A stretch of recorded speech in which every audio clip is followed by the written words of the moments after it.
Tutorial guys kung paano to gawin. Una, gawa ka lang ng video. Ikaw na bahala mag-acting dyan. Tapos pangita og sangga nga nay dahon. Samaan eh. Tapos punta na tayo sa CapCut. New project. Select ang video din add. Tapos nabot naman ta dire. Atong pangitaon kung asa ta nagkulang. Uhahay. Ikaw. Pangitaon nato kung asa ta nagsugod. Lisod man di kaya ning pangitaon kaning dili para sa tuwa oy. Nga oy.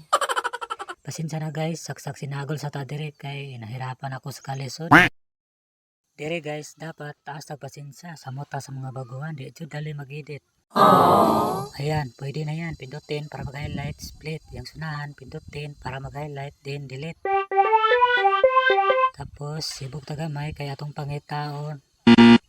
Kay magputol ta dire. Ayan, pwede na yan. Pindutin para mag-highlight, split, tapos delete. Tapos ang logo, pindutin para mag-highlight, then delete. Dayon, balik ka sa permero. Kay permero naman ang masaya. Hi. Bitaw, pindutin para mag-highlight, tapos speed. Normal. Adjust. Kamu na bahala mag-adjust. Sa akin, 2.9. Tapos, pagkatapos yung mag-adjust, check.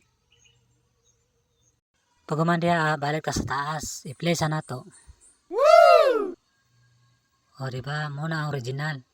Tapos, pindutin para mag-highlight. Hanapin natin yung reverse.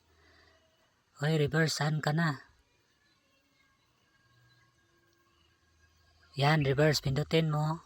Tapos, antayin mo lang sa taas pag green check. I-play na natin. Oh, diba, magic.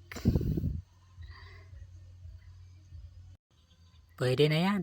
I-back natin para mawala ang highlight. Tapos, hanapin natin ang aspect ratio. 9:16. Pwede na yan, expert. Sana may natutunan. Paki-like and share naman para makatulong tayo sa mga baguhan. Salamat.